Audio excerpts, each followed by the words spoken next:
देश में दिन ब दिन बढ़ती जा रही ईंधन की किल्लत और पेट्रोल की आसमान छूती कीमतों को देखकर वे हमेशा काफी चिंतित और दुखी रहा करते। विदेशों में ईंधन मंगवाने की जरूरत ही न पड़े और हमारे अपने देश में मुफ्त में या फिर बड़ी ही कम लागत में ईंधन कैसे तैयार की जाए, इसी बात को लेकर वे रात दिन अपनी प्रयोगशाला में सोचा करते। कई साल के कठिन शोध और रिसर्च के बाद उन्होंने अपनी बुद्धिमत्ता से एक अनोखा और एक अद्भुत यंत्र आविष्कार किया। उस यंत्र के काम करने का तरीका बहुत ही अजीब और चमत्कारी था। उस यंत्र में लगे एक बड़े से कीप जैसे पाइप में शुद्ध गन्ने का रस डालकर नीचे मिट्टी के चूल्हे से तेज आंच लगाई जाती। उस आंच की गर्मी से गन्ने का रस अच्छी तरह उबलने लगता और भाप में तब्दील होकर लगे पाइपों के जरिए आगे बढ़ता। आखिरकार वह शुद्ध पेट्रोल का रूप लेकर दूसरी तरफ रखी एक बड़ी कांच की शीशी में बूंद बूंद करके गिरने लगता। इसे देखकर सोमनाथ बहुत ही खुश हुए। उनकी प्रयोगशाला में बेचू नाम का एक नौकर काम करता। वो बेहद ही धोखेबाज और लालची इंसान था। एक दिन सुबह सोमनाथ ने उस यंत्र में गन्ने का रस डाला, उसे सफलतापूर्वक पेट्रोल निकाला। बेचू ने यह सब अपनी आंखों से देख लिया। उसे देखकर उसकी आंखों में बड़ी सी लालच आ गई। बेचू मन में, ओहो वैज्ञानिक, अरे वाह, वैज्ञानिक जी ने कितने अद्भुत यंत्र और आविष्कार किया है। गन्ने का रस डालने से सीधा पेट्रोल निकल रहा है। अगर मैं किसी भी तरह इसे यहाँ से चुरा लूं तो मेरी जिंदगी ही बदल जाएगी, मैं करोड़पति बन जाऊंगा। उसी गांव में बलदेव नाम का बेहद स्वार्थी किसान रहता। बलदेव के पास गांव के छोर पर एक बड़े से एकड़ में गन्ने का हरा भरा खेत था। वह हमेशा दूसरों को धोखा देकर पैसे कमाने की फिराक में रहता। बेचू ने उसी रात जब वैज्ञानिक जी सो रहे थे, लैब में घुसकर भारी भरकम यंत्र गन्ने पेरने वाली मशीन को चुपके से चुरा लिया। वो उसे एक बैलगाड़ी पर लाद कर सीधे बलदेव के घर गया और उसे दिखाकर पूरी बात बताई। बलदेव जी, मैंने आपके लिए एक अद्भुत खजाना लेकर आया हूँ। ये हमारे सोमनाथ जी का बनाया हुआ यंत्र है। इसमें गन्ने का रस डालिए और मिनटों में पेट्रोल आ जाएगा। आपके पास तो 1 एकड़ का गन्ने का खेत है ना, अपने खेत के गन्ने से पेट्रोल बनाइए और उसे 100 रुपए लीटर के हिसाब से बेचिए, हमें करोड़ों का मुनाफा होगा। बलदेव खुशी से हंसते हुए और मूंछों पर ताव देते हुए, बहुत बढ़िया बेचू, तुमने बहुत ही शानदार काम किया है। ये लो, ये 5,000 रुपए रखो। इस यंत्र को मेरे खेत वाले पास के शेड में छुपा कर लगा दो। कल से ही हम अपना पेट्रोल का धंधा शुरू करेंगे। पूरा गाँव हमारा गुलाम बन जाएगा। अगले ही दिन सुबह बलदेव ने अपने खेत के सारे गन्ने को मजदूरों से कटवाया, उसका रस निकाला, उस अनोखे यंत्र में डाल दिया, नीचे तेज आंच सुलगा दी। कुछ ही देर में यंत्र गर्म हो गया और उसमें गर्मा गर्म शुद्ध पेट्रोल निकलना शुरू हो गया। बलदेव ने उस पेट्रोल को डिब्बों में भरा और अपने घर के बाहर एक बोर्ड टांग दिया, बलदेव देसी पेट्रोल बंक, लीटर केवल 50 रुपए। यह बात पूरे गांव में आग की तरह फैल गई। जिन लोगों के पास गाड़ियां थी वे सब दौड़े हुए आए और बलदेव से कम कीमत पर पेट्रोल खरीदने लगे। दूसरी तरफ अपनी प्रयोगशाला से यंत्र चोरी हो जाने की बात पता चलने पर सोमनाथ बहुत दुखी हुए।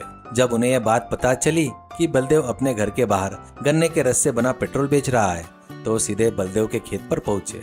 उनके साथ गांव के कुछ लोग भी वहां पर आ गए।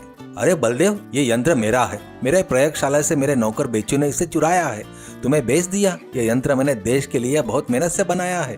शराफत से मेरा यंत्र मुझे वापस कर दो। बलदेव जोर से हंसते हुए और अहंकार में, ए बुड्ढे वैज्ञानिक, क्या बकवास कर रहे हो तुम। इस यंत्र को रात दिन मेहनत करके अपने दिमाग से मैंने खुद बनाया है। ये मेरा देसी जुगाड़ है। तुम मुझी पर चोरी का इल्जाम लगा रहे हो, तुम इससे यहाँ से चले जाओ, वरना मजदूरों से तुम्हें पिटवाऊंगा, संभल कर रहो। बलदेव ने अहंकार में आकर वैज्ञानिक जी को अपमानित किया और वहां से भगा दिया। यह देखकर गाँव वाले को बहुत गुस्सा आया, क्योंकि वे सोमनाथ को बहुत अच्छा मानते, उनका बड़ा सम्मान करते। लेकिन बलदेव के डर से उस समय वे कुछ न बोल पाए। मगर दिन बीतते गए। बलदेव अपने 1 एकड़ से लगातार गन्ने काटता रहा, रस निकालकर पेट्रोल बेचता रहा और खूब पैसा कमाता रहा।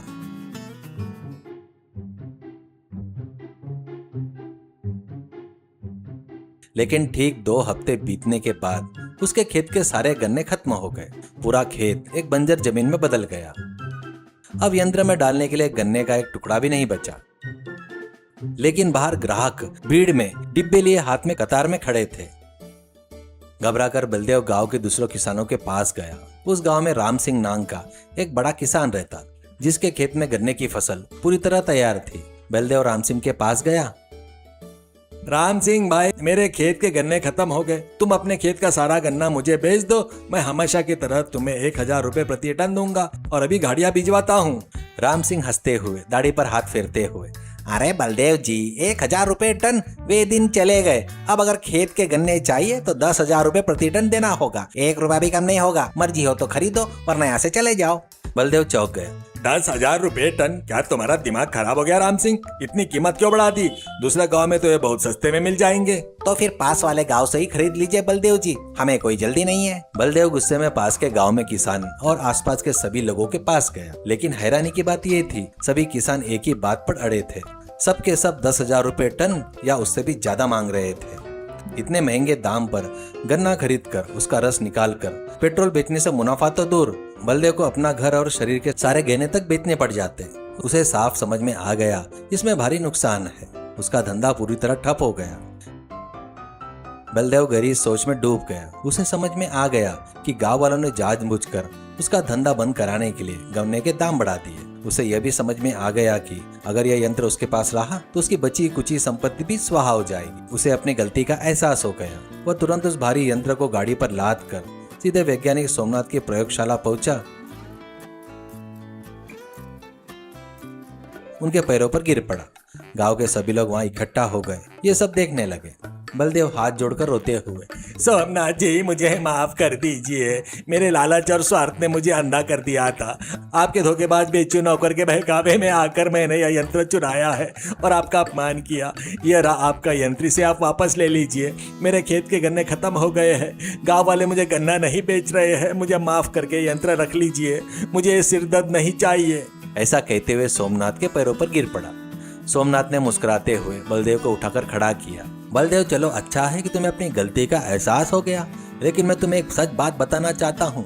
यह यंत्र अभी सिर्फ एक छोटे से प्रयोग के स्तर पर है। इसे हम बड़े पैमाने पर यानी बहुत ज्यादा मात्रा में ईंधन नहीं बना सकते। जब सरकार इसकी पूरी जांच करके अनुमति देगी तभी यह प्रयोग सफल माना जाएगा। तुम अकेले इसका धंधा करके करोड़पति बनने का जो सपना देख रहे थे ना, वो नामुमकिन है। हाँ वैज्ञानिक जी, जब तक मेरे खेत में गन्ना था सब ठीक था, लेकिन जैसे ही खत्म हुआ पड़ोसियों ने दाम बढ़ा दिए, मेरा दिमाग ठिकाने पे आ गया। तब सोमनाथ ने आसपास खड़े गाँव वालों की तरफ इशारा करते हुए बलदेव के व्यापार का एक मूल मंत्र समझाना शुरू किया। तुम भले ही बड़े जमींदार हो, लेकिन तुम्हें बाजार का एक बुनियादी नियम नहीं पता, जिसे डिमांड एंड सप्लाई कहते हैं, यानी जरूरत के हिसाब से सामान की उपलब्धता। क्या तुमने इसके बारे में कभी सुना है? नहीं वैज्ञानिक जी, मुझे तो इसके बारे में कुछ भी नहीं पता। जरा विस्तार से बताइए। सुना बलदेव, बाजार में जब किसी चीज की सप्लाई बहुत ज्यादा होती है और उसे खरीदने वाले की डिमांड कम होती है तो उस चीज की कीमत बहुत घट जाती है। इसलिए शुरू में जब तुम्हारे खेत में गन्ना था तो तुम्हारी लागत कम थी और तुम्हें मुनाफा हुआ। लेकिन अब सबने दाम क्यों बढ़ा दिया बाबूजी? वही तो असली नियम है। जैसे ही तुम्हारे खेत के गन्ने खत्म हुए, बाजार में गन्ने की सप्लाई पूरी तरह कम हो गई। लेकिन तुम्हारे पेट्रोल का धंधा चलाने के लिए गन्ने का डिमांड बहुत ज्यादा बढ़ गई ना।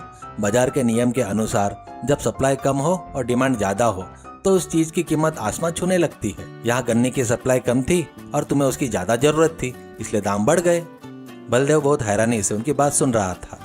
लेकिन बलदेव, यह दाम बढ़ाने का कारण सिर्फ बाजार का नियम नहीं है, बल्कि गांव वालों को तुम्हें सबक सिखाने का एक नाटक भी है। मेरे प्रति आदर के कारण उन्होंने तुम्हारे किए अन्याय का जवाब व्यापार के तरीके से देने का फैसला किया। वे सब एक हो गए, गन्ने की सप्लाई रोक दी और दाम 10 गुना बढ़ा दिए। वे जानते थे कि तुम कितने लालची हो, इसलिए उन्होंने डिमांड एंड सप्लाई के नियम का इस्तेमाल करके तुम्हें सही सबक सिखाया। ये बात सुनते ही वहां खड़े राम सिंह और बाकी किसान जोर जोर से हंसने लगे। बलदेव शर्मिंदगी से पानी पानी हो गया।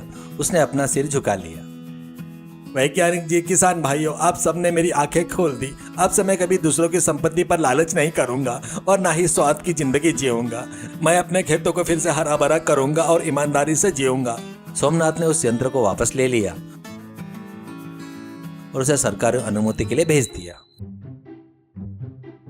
बेचू नाम के चोर नौकर को पुलिस ने पकड़कर जेल में डाल दिया।